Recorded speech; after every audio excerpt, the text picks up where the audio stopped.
नमस्कार दोस्तों, आपका स्वागत है हमारे YouTube चैनल मोहित सर क्लासेस में। दोस्तों, आज महानिदेशक महोदय ने एक YouTube लाइव सेशन लिया जिसमें उन्होंने बहुत सारे मुद्दे उठाए और उनकी जानकारियां दी। जिसमें जो मुख्य मुद्दा था, जो हमारे शिक्षक साथियों के लिए बहुत ही इम्पोर्टेंट है, वो है मानव संपदा पोर्टल पर अवकाश लेने की प्रक्रिया।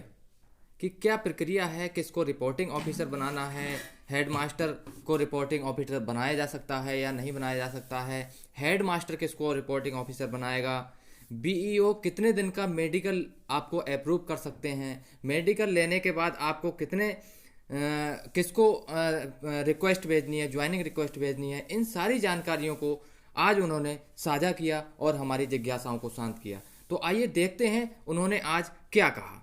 आइए चलते हैं उस वीडियो की तरफ जहां उन्होंने ये सारी जानकारियां दी। तीसरी बात जो आती है जनरल में, वो अपडेट रिपोर्टिंग ऑफिसर। ये एक बहुत महत्वपूर्ण कदम है आप सभी शिक्षकों के लिए। तो हमारे जो जितने भी शिक्षक हैं, शिक्षा मित्र हैं, अनुदेशक हैं, इनके लिए बहुत ही महत्वपूर्ण एक कदम है कि अपना रिपोर्टिंग ऑफिसर कैसे बनाए, किसको बनाए। तो जितने भी हमारे हेड मास्टर्स हैं या अभी इंचार्ज हैं, भले उनका प्रमोशन नहीं हुआ लेकिन इंचार्ज की भूमिका में है, तो उनके लिए ये आदेश या निर्देश रहेगा कि वो खंड शिक्षा अधिकारी को अपना रिपोर्टिंग ऑफिसर बनाएंगे। जितने भी हेड हैं, मैं रिपीट कर देता हूं, जितने भी हेड हैं या उनका प्रमोशन भले ही हेडमास्टर पे नहीं हुआ लेकिन वो इंचार्ज हैं अपने विद्यालयों के, तो वो खंड शिक्षा अधिकारियों को अपना रिपोर्टिंग ऑफिसर बनाएंगे। इसके अतिरिक्त जितने सहायक शिक्षक हैं, शिक्षा मित्र हैं, अनुदेशक हैं, वो अपने विद्यालय के हेडमास्टर को या इंचार्ज अपना रिपोर्टिंग ऑफिसर बनाएंगे। अब जो संविलियन विद्यालयों का अगर बात करें, जहां पे संविलियन हुआ है, तो वहां पे इफेक्टिव प्रिंसिपल जो हैं, जो प्राइमरी और जूनियर का संविलियन हुआ है, तो संभवतः अधिकतर केस में जो जूनियर के हेडमास्टर हैं वह प्रभावी वहां पे नोडल है, हेड है, तो उनको आप अपना रिपोर्टिंग ऑफिसर बनाएंगे। अभी रिपोर्टिंग ऑफिसर का देखिए प्रयोग, यूज कहाँ कहाँ आएगा। रिपोर्टिंग ऑफिसर का जो उपयोग है वो आप जब कोई भी छुट्टी लेते हैं उस केस में आता है। छुट्टी के बाद आप अपनी जब लौट के आते हैं और आप पुनः ज्वाइन करना चाहते हैं, तब भी रिपोर्टिंग ऑफिसर का रोल आता है। इसके अलावा विभाग द्वारा कुछ परफॉर्मेंस इंडिकेटर बनाए गए हैं, तो वो परफॉर्मेंस इंडिकेटर भी जब आप भरेंगे तो वो आपके रिपोर्टिंग ऑफिसर के माध्यम से ही बीएसए स्तर को प्रेषित किया जाएगा। इसीलिए रिपोर्टिंग ऑफिसर का चयन करना, या अगर आपने पहले चयन किया हुआ है तो उनको बदलना आप यहाँ से कर सकते हैं। यहाँ पे देखेंगे ऐड रिपोर्टिंग ऑफिसर में आप एक रिपोर्टिंग ऑफिसर ऐड कर सकते हैं। दो तरीके हैं इसके। यदि आप सहायक शिक्षक हैं तो अपने आप हेडमास्टर को रिपोर्टिंग ऑफिसर बनाना चाहेंगे, उसके लिए दो तरीके हैं। या तो उनका मानव संपदा कोड आप जानते हो या उनका नाम से आप सर्च कर सकते हैं।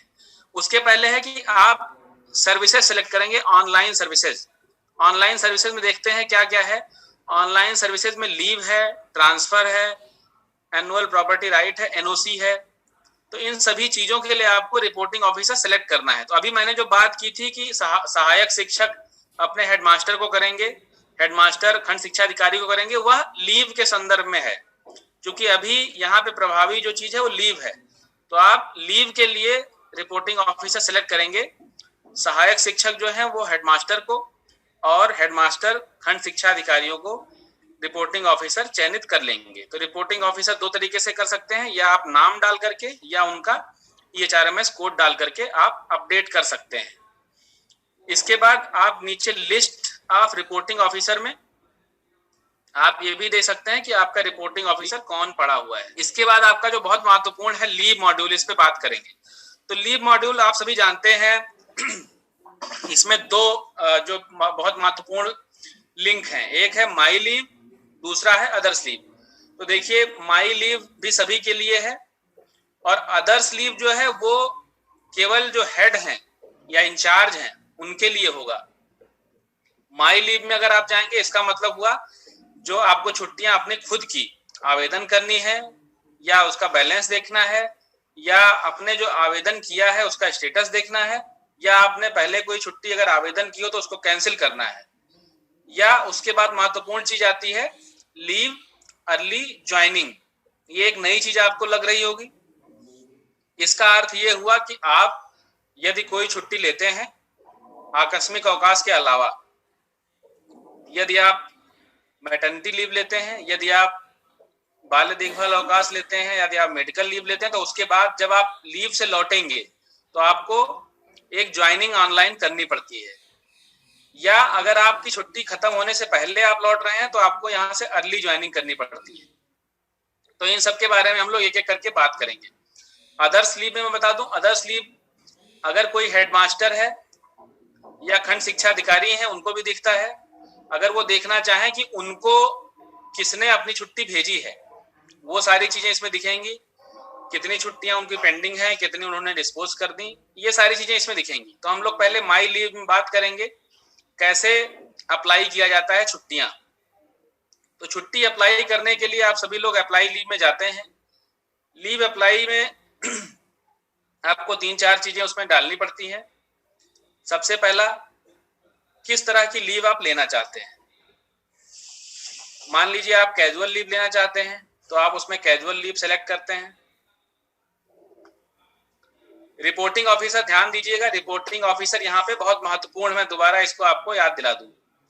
सभी जो सहायक शिक्षक हैं, कई बार ये देखा जा रहा है कि सहायक शिक्षक डायरेक्टली बीएसए को अपनी छुट्टियां भेज दे रहे हैं।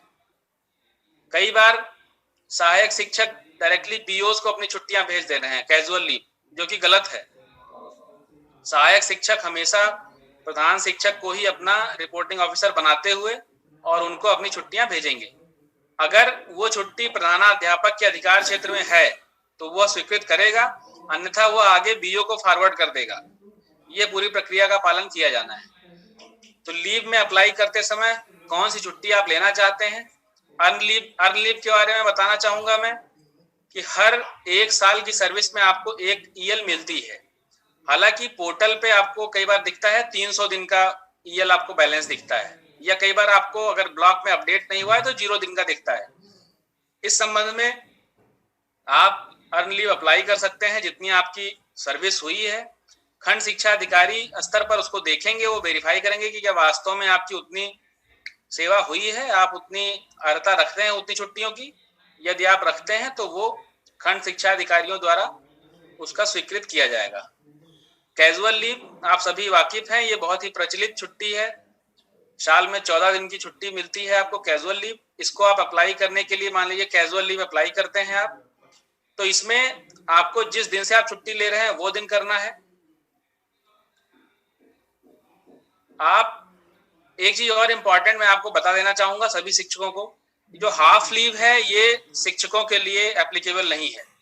कई बार कई खंड शिक्षा अधिकारी और बीएसए प्रश्न पूछते हैं कि क्या 0.5 सीएल दे है, तो शिक्षकों को परिषदीय, चूंकि आप परिषदीय कर्मचारी हैं, आपको दे नहीं है, तो आप इसको 0.5 सीएल अप्लाई नहीं करेंगे। तो मान लीजिए आपने 1 दिन की छुट्टी यहाँ पे अप्लाई करना चाह रहे हैं। इसके बाद जो 6वां बिंदु है और 7वां बिंदु है, ये आप लोगों को कई बार कंफ्यूजन लगता होगा कि ये क्या है और क्यों है।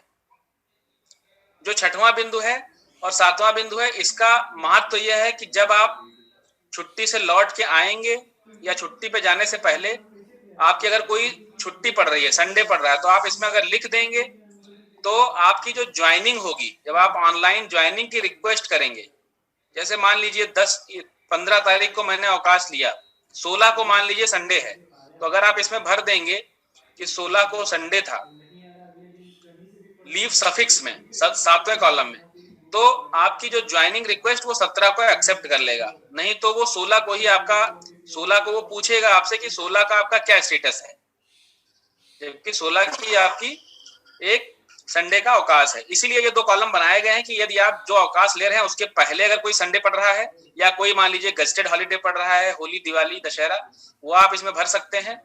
दूसरा, छुट्टी का जो आप पीरियड है उसके बाद अगर कोई अवकाश पड़ रहा है तो वो आप भर सकते हैं। उसके बाद जो ग्राउंड आपने लिखा, यानी जिस आधार पर आप छुट्टी ले रहे हैं, अपना व्यक्तिगत कारण आपका हो सकता है, स्टेशन लीव परमिशन आपको भरनी है, एड्रेस भरना है, चूज फाइल में अपना कोई एप्लीकेशन आपको अपलोड करना है और सबमिट कर देना है।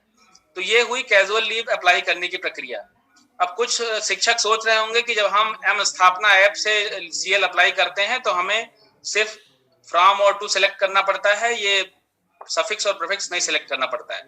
तो थोड़ा सा अभी अंतर है, कुछ समय बाद एम स्थापना ऐप पे भी ये सारी चीजें आएंगी, तो जो थोड़ा अंतर है वो धीरे से खत्म हो जाएगा। लेकिन अभी ये थोड़ा अंतर पोर्टल पे और ऐप पे विद्यमान है। यहाँ से आप सबमिट करेंगे तो आपकी छुट्टी आपके रिपोर्टिंग ऑफिसर को चली जाएगी। अगली बात आती है आपकी कैजुअल लीव के बाद अन्य छुट्टियां। तो जैसे ही कैजुअल लीव का आपका एप्लीकेशन प्रोसेस है, वैसे ही अन्य है।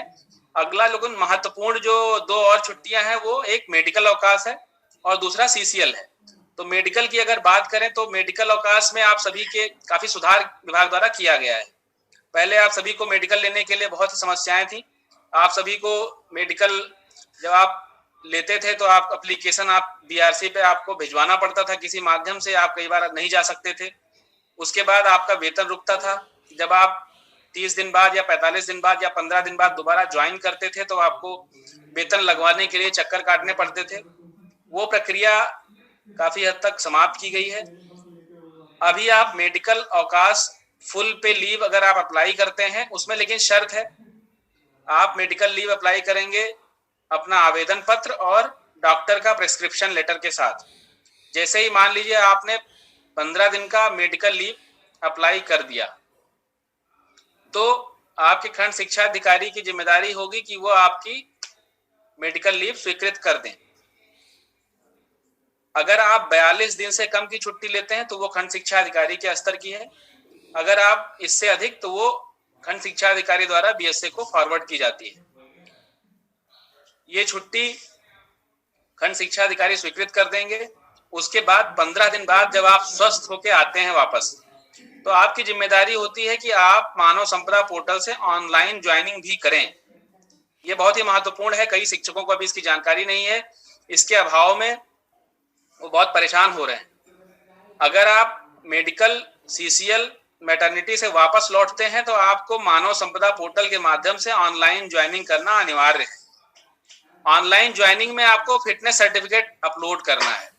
जो फिटनेस सर्टिफिकेट आप पहले फिजिकल फॉर्म में देते थे बीआरसी पे, वो फिटनेस सर्टिफिकेट आपको अब ऑनलाइन ज्वाइनिंग में अपलोड करना है। अभी थोड़ी देर बाद हम लोग ऑनलाइन ज्वाइनिंग आपको दिखाएंगे कैसे करना है। ऑनलाइन ज्वाइनिंग अगर आप नहीं करते हैं तो आप अगली बार मानव संपदा पोर्टल पे छुट्टियां नहीं ले पाएंगे। तो ये आपको मेडिकल लीव का एक प्रोसीजर है। सेम चीजें हैं, प्रीफिक्स, सफिक्स, स्टेशन लीव। इसमें जो अटैचमेंट आपको दिखाना है, attached upload attachment, point number 11, इसमें आपको अपना आवेदन तथा जो डॉक्टर ने आपको प्रेस्क्राइब किया हुआ है वो आप इसमें चूज फाइल करते हुए अपलोड कर देंगे। दोनों का कंबाइन एक पीडीएफ बनाते हुए इसमें आपको अपलोड किया जाना है। तो आपका मेडिकल और सीसीएल इसी तरीके से अप्लाई होगा। ये आप ध्यान रखिए कि आप सीसीएल जब अप्लाई करते हैं तो उसमें जो रिक्वायर्ड डॉक्यूमेंट है आप सभी को जानकारी है, नहीं तो अपने ब्लॉक स्तर पे पता कर लें। आपको उसमें किस आधार पर छुट्टी ले रहे हैं, बच्चे की तबीयत या एग्जाम, उसका डॉक्यूमेंट भी लगाना होता है, अन्यथा वो आपका रिजेक्ट कर देते हैं। इसके बाद हम लोग इसमें छुट्टी जब लेने के बाद ज्वाइनिंग की बात आती है, इसको हम लोग दिखाएंगे।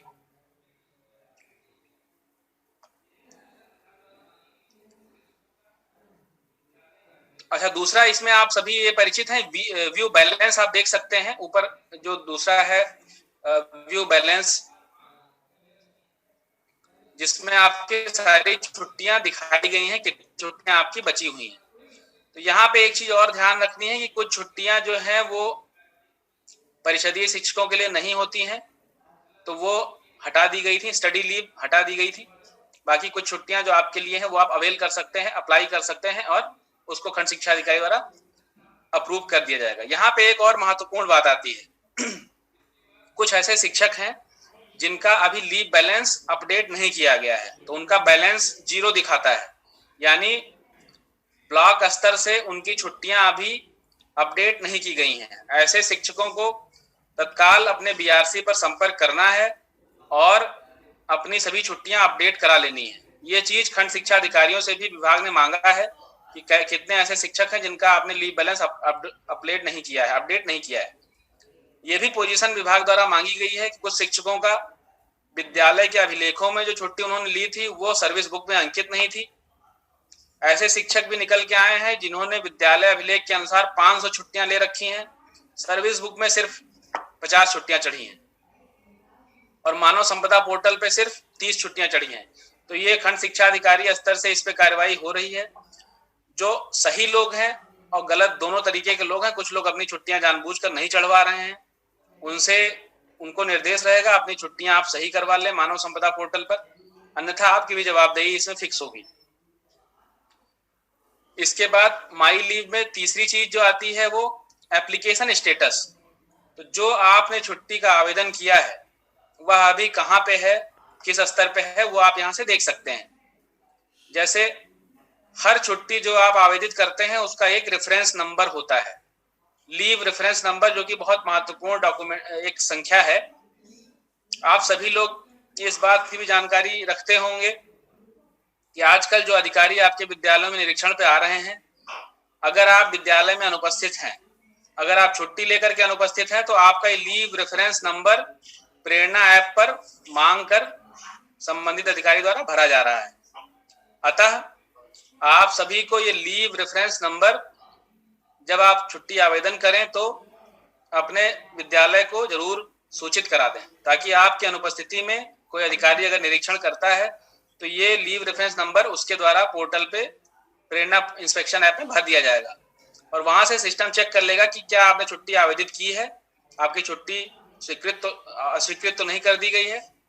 और जो शिक्षक बिना सूचना के या बिना किसी आवेदित छुट्टी के एब्सेंट है तो उनका EHRMS कोड उस अधिकारी द्वारा अंकित किया जाएगा। EHRMS कोड भी आप सभी अपने जितने भी कर्मचारी हैं विद्यालय में उनका कहीं ना कहीं रजिस्टर में या कहीं अंकित करवा दीजिए विद्यालय में ही, ताकि जितने भी कार्यरत शिक्षक शिक्षिकाएं हैं उनका EHRMS कोड विद्यालय स्तर पर अवश्य उपलब्ध रहे। तो आप यहाँ से अपने लीव रेफरेंस नंबर के सापेक्ष अपना छुट्टी का स्टेटस देख सकते हैं। इसमें देखिए लीव स्टेटस में एक जगह पेंडिंग है, एक जगह अप्रूव्ड है। तो जो अप्रूव्ड छुट्टी है यानी वो स्वीकृत हो चुकी है, उसमें आप जब प्रिंट के तरफ आएंगे तो वहां पे आप इसको क्लिक करके इसका एक लीव ऑर्डर भी निकाल सकते हैं। तो ये एक महत्वपूर्ण दस्तावेज है, जो छुट्टी आपको स्वीकृत हुई है उसका एक लीव ऑर्डर भी यहाँ से आप प्रिंट कर सकते हैं, रख सकते हैं फिजिकल फॉर्म में भी। अब यहाँ पे कई लीव ऑर्डर हम लोगों ने देखे हैं जो कि गलत हैं। कई बार कतिपय शिक्षक अपने हेडमास्टर को ही CCL अप्लाई कर देते हैं और उनके हेडमास्टर अनजाने में उनके CCL भी स्वीकृत कर देते हैं। तो ये सिस्टम उसके अलाउ कर देता है, सिस्टम नहीं रोकता है, लेकिन इसको आपको देखना है।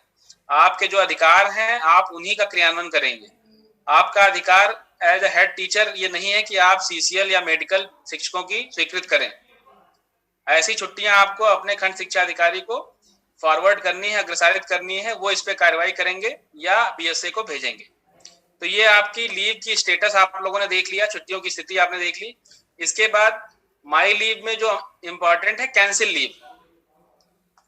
अगर आप कोई छुट्टी आवेदित करते हैं लेकिन आपको लगता है कि आपको उसको चेंज करना है, आप उसको बदलना चाहते हैं, आप छुट्टी नहीं लेना चाहते हैं, तो आप यहाँ से कैंसिल भी कर सकते हैं। आप इसको कैंसिल, सपोज करिए एक जो छुट्टी थी कैजुअल लीव वो इन्होंने अप्लाई की थी नीचे वाली, इन्होंने इसको कैंसिलेशन रिक्वेस्ट डाला है, कैंसिलेशन रिक्वेस्ट इसमें नहीं डाल सकते। इसके अलावा जो कैंसिल पहला वाला है जिसमें लीव पेंडिंग है, इसको आप कैंसिल करेंगे तो इसमें डायरेक्टली आपकी लीव कैंसिल हो जाएगी। तो लीव कैंसिल आप तभी करें यदि आपका समय बाकी है, आपने छुट्टी को उपभोग कर ली है तो उसमें आप लीव कैंसिल का यूज ना करें। माई लीव में जो अगली चीज है वो है आपकी लीव अर्ली ज्वाइनिंग। तो लीव अर्ली ज्वाइनिंग और इसके नीचे ही एक सेंड ज्वाइनिंग रिक्वेस्ट है, इसमें थोड़ा सा अंतर है। जो लीव अर्ली ज्वाइनिंग है इसका मतलब हुआ अगर आपकी छुट्टी खत्म होने से पहले ही आप चाहते हैं मैं ज्वाइन कर लूं, उसका विकल्प यहाँ मिलता है। इसको फिर से बता दूं कि लीव अर्ली ज्वाइनिंग है या ज्वाइनिंग रिक्वेस्ट है, ये आपका CL के केस में नहीं है। CL के अलावा कोई छुट्टी आप लेते हैं, मैटरनिटी लीव, CCL, मेडिकल, तो आपको ये ज्वाइनिंग मानव संपदा पे जरूर करनी है लौट के, नहीं तो अगली बार आप मानव संपदा पे छुट्टी नहीं ले पाएंगे। तो लीव अर्ली ज्वाइनिंग ये कहता है कि अगर आप किसी छुट्टी पर गए हैं, मान लीजिए आपने मेडिकल लिया था, तो यहाँ पे आप लीव रेफरेंस नंबर कोई डालेंगे। लीव रेफरेंस नंबर जब आप डालेंगे तो छुट्टी का आपको विवरण दिखेगा। तो उसमें अगर आप जिस तारीख से ज्वाइन करना चाहते हैं उसको आप उस डेट से दोबारा ज्वाइन कर सकते हैं। तो बची हुई जो छुट्टियां हैं, मान लीजिए आपने 15 दिन का मेडिकल अवकाश लिया था, लेकिन आप 10 दिन बाद सोचते हैं कि मैं ज्वाइन कर सकता हूं, डॉक्टर ने आपको फिट घोषित कर दिया है, तो आप लीव अर्ली ज्वाइनिंग में आप रिक्वेस्ट करेंगे और आपका रिक्वेस्ट जिस अधिकारी ने मेडिकल सैंक्शन किया था उसी अधिकारी द्वारा लीव रिक्वेस्ट अप्रूव की जाएगी। ये जैसे ही वो अधिकारी अप्रूव करेगा, आपकी बची हुई छुट्टियां यानी 5 दिन आपके मेडिकल के खाते में स्वतः जुड़ जाएंगे। इसीलिए यह बहुत महत्वपूर्ण है आप सभी के लिए। इसके बाद माई लीव में जो सेंड ज्वाइनिंग रिक्वेस्ट, ये आपकी प्रक्रिया है, ये आपको हर बार करनी है जब भी आप मेडिकल, सीसीएल या मैटरनिटी लीव से लौट के आएंगे। इसमें 4 चीजें हैं। पहला है सेंड ज्वाइनिंग रिक्वेस्ट, दूसरा है ज्वाइनिंग स्टेटस पेंडिंग, अगर आप कोई रिक्वेस्ट कर चुके हैं उसका स्टेटस दिखाएगा।